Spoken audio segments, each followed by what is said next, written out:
હાલો આજે આપણે દાળ પકવાન બનાવવાના છે.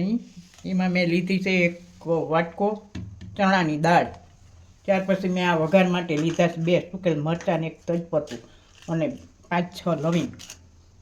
અને ત્યાર પછી આ નિમક છે, આ ચટણી છે કાશ્મીરી, આ છે જીરું વઘાર માટે, આ છે હળદર, આ છે હિંગ, આ છે ધાણા જીરું અને આ છે ગરમ મસાલો, આ છે ખાંડ ચટણી માટે અને આ લીંબુ છે ચટણીમાં નાખવા અને આ 2 લીલા મરચાં, પુદીનાના પાન અને આદુનો ટુકડો અને લસણ અને આ સૌ કરવા માટે છે. અને આ છે મેંદો 1 વાટકો અને આમાં 1 અડધી વાટકી મેં ઘઉંનો લોટ ઝીણો લીધો છે અને આ છે તેલ અને આ ધાણા ભાજી આપણે ચટણી નાખવા. ચાલો તો આપણે હવે દાળ બાફવા પહેલાં મેલી દઈશું. દાળ મેં 2-3 પાણીએ ધોઈ લીધી છે અને હવે આપણે મેલશું કુકર, આપણું જૂનવાણી કુકર. ત્યાર પછી આપણે એમાં દાળ નાખીશું.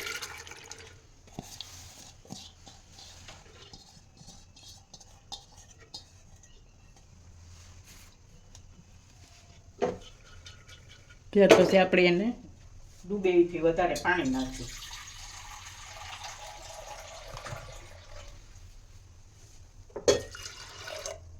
હવે આપણે દાળને આપણે એમાં નાખીશું લીમડો સ્વાદ અનુસાર. એમાં 1 ચમચી તેલ નાખી દઈશું એટલે ઉપરો ના આવે. ત્યાર પછી આપણે ઢાંકણું પેક કરી દઈશું અને 4 સીટી થવા દઈશું, ત્યાર સુધી બફાવા દઈશું. હવે આપણે આ મેંદાનો લોટ લીધો છે ને આ ઘઉંનો લોટ લીધો ને હવે આપણે બાંધી દઈશું.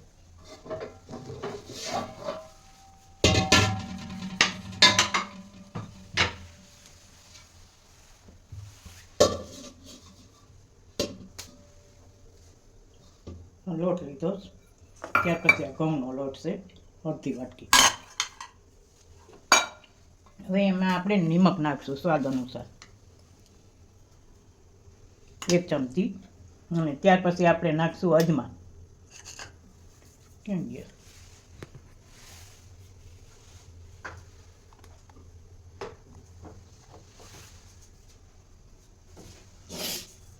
એને આપણે ક્રશ કરીને લઈ લેશું.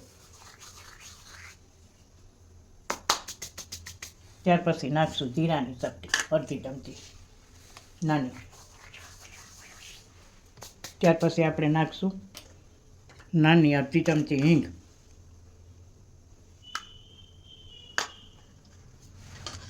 ત્યાર પછી આપણે નાખીશું એમાં મોણ, નાની નહીં પણ મોટી ચમચી છે 3 ચમચી નાખીશું. જાજુ આમાં મોણ ના હોય એટલે આપણા ક્રિસ્પી બનશે. હવે આને આપણે આવી રીતે કેળવી લઈશું લોટને.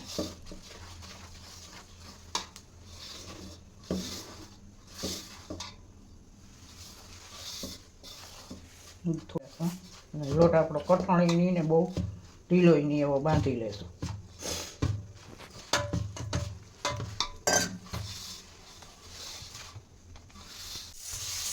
આપણો લોટ હવે બંધાઈ ગયો છે. હવે આને આપણે 5 મિનિટ 10 મિનિટ રેસ આપી દઈશું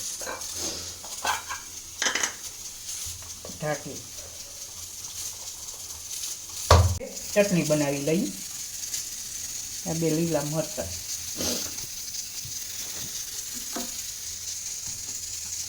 કટિંગ કરી લેશું.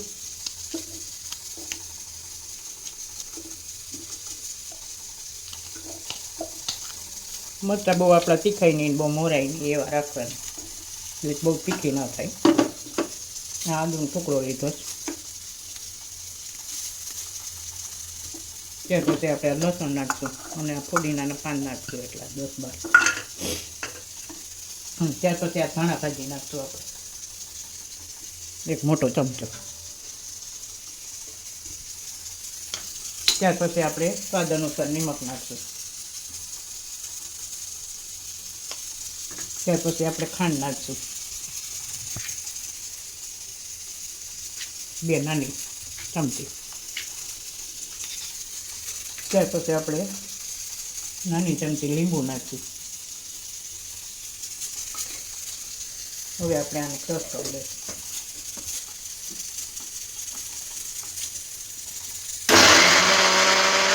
હવે આપણે આને તપાસી લઈ. થોડું પાણી નાખીએ.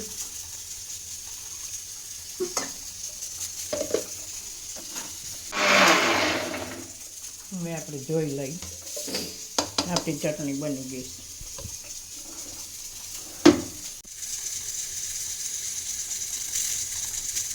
આપણે આ તેલ નાખીને કણી લેવું લોટને એક ચમચી.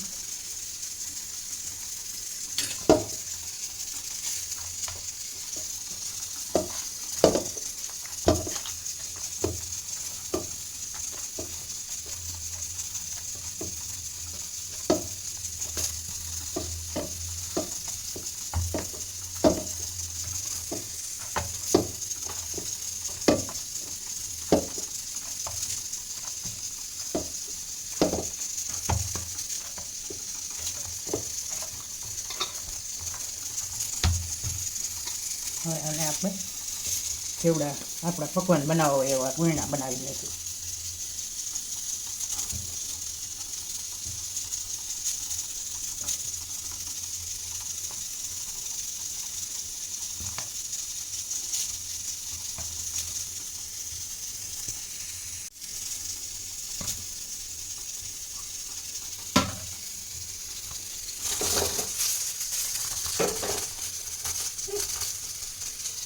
હવે આપણે આને વણી લઈશું.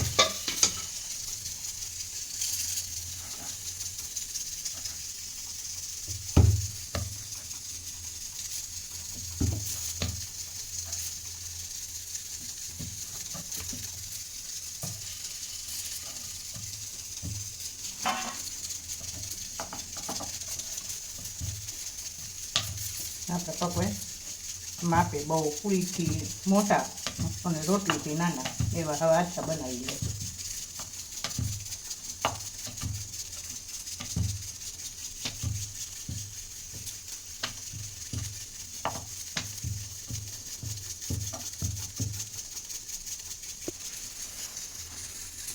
આવી રીતે આપણે અને કાપા પાડી લેવું એટલે ઉઠશે નહીં.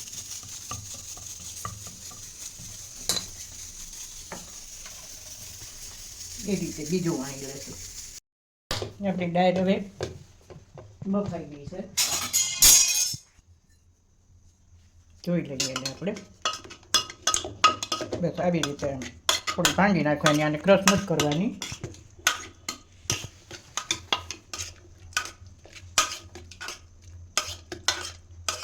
હવે આપણે એને વઘારી લઈશું. તવીમાં આપણે તેલ મેળવીશું.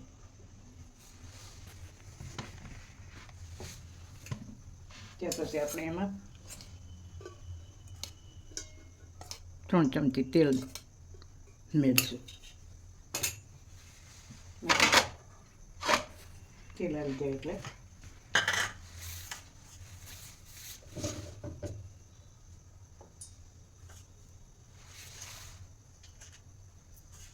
આપણે એમાં હવે જીરું નાખશું. ત્યાર પછી આપણે આ લાલ મરચાં વચપતા અને આ લવિંગ, ત્યાર પછી હિંગ નાખશું. ત્યાર પછી આપણે વઘાર કરશું.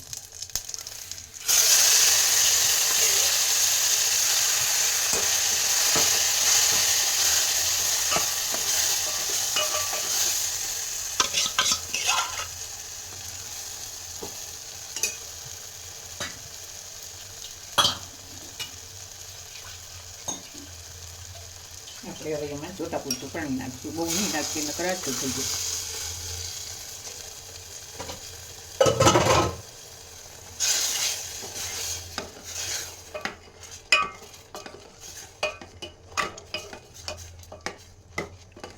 હવે આપણે એમાં સ્વાદ અનુસાર નિમક નાખશું. ત્યાર પછી આપણે નાખશું એમાં ધાણા જીરું 1 ચમચી. ત્યાર પછી નાખશું આપણે અડધી ચમચી હળદર નાની.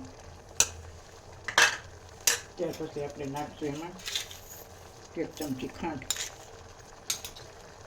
ત્યાર પછી આપણે નાખશું અડધા લીંબુનો રસ. હવે આને આપણે હલાવી લઈશું ધીમે દેશ આપણે ગેસે સ્વીકાર ઉભરાવવા દેશું.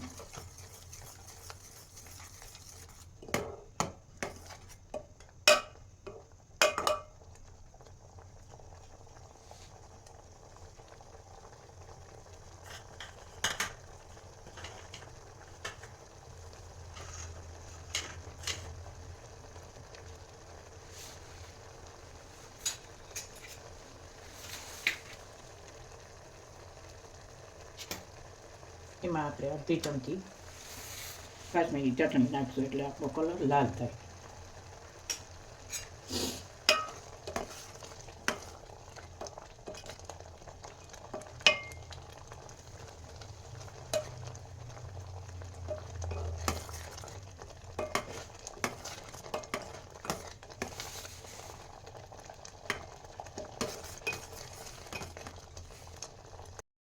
દાળ થઈ ગઈ તૈયાર. હવે આને આપણે ઉતારી લઈશું. ત્યાર પછી આપણે તળવા માટે તેલ મૂક. હવે આપણું તેલ તપાસી લઈ આવી ગયું છે. હવે એ તેમાં ગેસે આપણે તળવાના છે આને એટલે હશે ક્રિસ્પી થાય.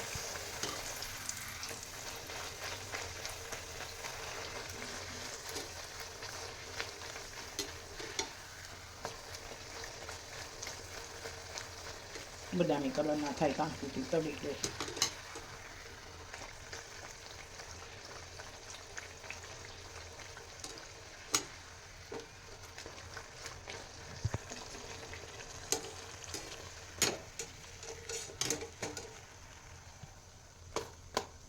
પકવાન તળાઈ ગયું છે. હવે આપણે એવી રીતે બીજું તળી લેશું.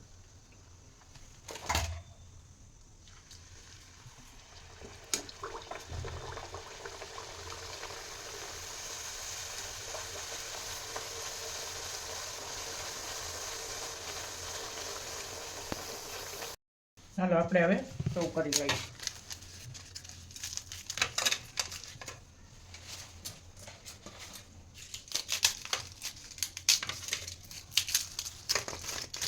આવી રીતે પછી આપણે એમાં દાળ નાખશું. આવી રીતે આપણે સર્વ કરી દઈએ.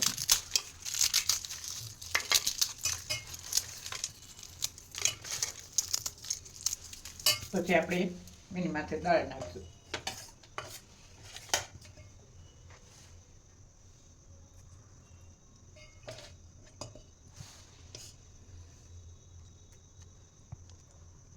ત્યાર પછી આપણે નાખશું શ્રીંક.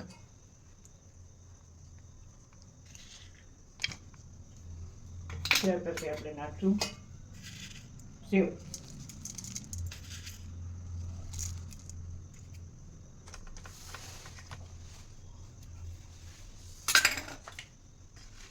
ડુંગળી અને ચટણી સાથે સર્વ કરશું.